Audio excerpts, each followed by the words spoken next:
واقعہ کربلا جو 1400 سال سے ہم پڑھ رہے ہیں وہ در حقیقت اس لیے ہے کہ ہم اپنی ججمنٹ پاور کو سٹرونگ کریں.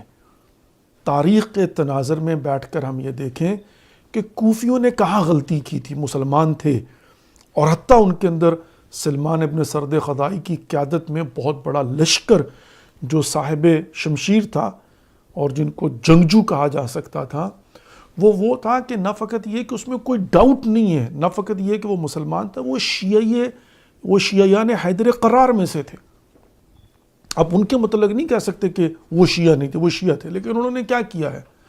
انہوں نے اپنی تلواروں کو نیام میں ڈال کر غلط ججمنٹ کے ذریعے جا کر بیسمنٹس کے اندر اپنے آپ کو انڈر گراؤنڈ کر لیا، چھپ گئے، اپنے طور پر جو ہے نا وہ لا تعلق ہو کر بیٹھ گئے. تو کیا ان کا لا تعلق ہونا اللہم لعن من سمعت ذالک فرضیت بے اس زمرے میں نہیں آئے گا؟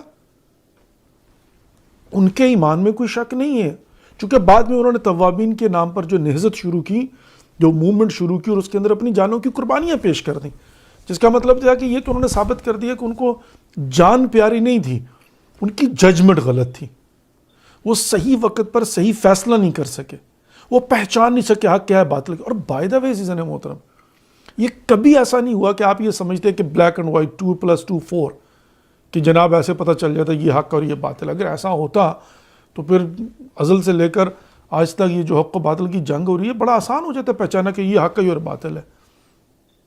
پھر مولا کائنات علی ابن ابی طالب کا یہ فرمان کہ کن فی الفتنہ کابن اللبون. پھر یہ نہ کہنا پڑتا کہ جناب جو ہے جب فتنہ ہو تو اس میں ایک اونٹنی کے بچے کی طرح ہو جاؤ. لیکن یہاں پر جب حق و باطل کا معرکہ ہو تو اس کی صحیح ججمنٹ ہی در حقیقت جو ہے وہ آپ کی کامیابی کا راز ہوتی ہے کہ آپ وقت پر پہچان جائیں حق کہاں پر کھڑا ہے. That's it.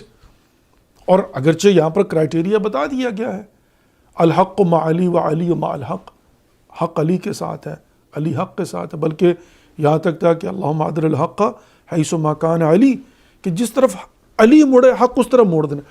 تو یہاں پر اس میں کوئی شک نہیں ہے کہ مولا کائنات علی ابن ابی طالب سے مراد اس وقت وجود مولا کائنات علی ابن ابی طالب سے مراد کیا ہے؟ وہ فکر علی، یعنی آج بھی حق علی علیہ السلام کی فکر کے ساتھ. اور مولا کائنات کی فکر کیا ہے؟ وصیت میں مولا کائنات نے فرمایا تھا کل للظالم خصما وللمظلوم عونا. یہ فارمولہ ہے، یہ ہے مولا کائنات علی ابن ابی طالب علیہ السلام. تو جو مولا کائنات علی ابن ابی طالب کے ساتھ ہے اور وہ مولا کائنات علی ابن ابی طالب کے ذریعے حق کو پہچاننا چاہتا ہے تو فرمان مولا کائنات علی ابن ابی طالب فارمولہ ہے. جیسے اللہ رب العزت نے قرآن میں سورہ شمس کے اندر فرمایا فَأَلْهَمَهَا فُجُورَهَا وَتَقْوَاهَا قَدْ أَفْلَحَ مَنْ زَكَّاهَا وَقَدْ خَابَ مَنْ دَسَّاهَا. ہم نے الہام کر دیا، ہم نے حق و باطل کو بیان کر دیا.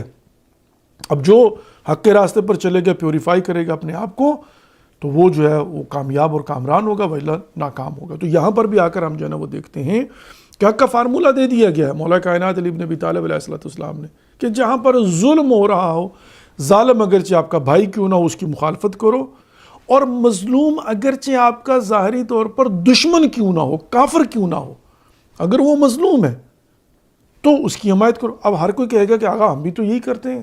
کون ہے جو ظالم کا ساتھ دینا چاہتا ہے؟ کون ہے جو مظلوم کی حمایت نہیں کرنا چاہتا؟ لیکن پرابلم کہاں پر ہے؟ تشخیص کے اندر کہ ظالم کون ہے اور مظلوم کون ہے. وَإِلَّا ہر دور کے اندر ایسا ہوتا آیا ہے کہ ہر زمانے میں طاقت جس کے پاس تھی، حکومت جس کے پاس تھی، اختیار جس کے پاس تھا، خائن مورخ آج کے زمانے کے جرنلسٹ، ظاہر مطلب وہ جو ہسٹورین تھے اس زمانے کے اندر، ان کو آج کے زمانے میں فری لانسر جو جرنلسٹ تھے. تو آج کے زمانے میں کیا خائن صحافی موجود نہیں ہے؟ تلوے چاٹتے ہوئے نظر آنے والے صحافی موجود نہیں ہیں؟ صاف سفید جھوٹ بولنے والے، مطلب وہ یہ بھی نہیں سمجھتے کہ دنیا پڑھی لکھی ہے، دنیا سمجھدار ہے، میس کمیونیکیشن اس وقت جو ہے نا وہ ٹولز موجود ہیں. تو آج کل کے زمانے میں اٹس ناٹ دیٹ ایزی حق کو چھپانا، لیکن اس کے باوجود وہ جانتے ہیں کہ ہاں حق کو چھپایا جا سکتا ہے. اور یہی مورخین نے خیانت کی تھی، اور آج کے صحافی اور جرنلزم اور میڈیا وہی خیانت کر رہا ہے.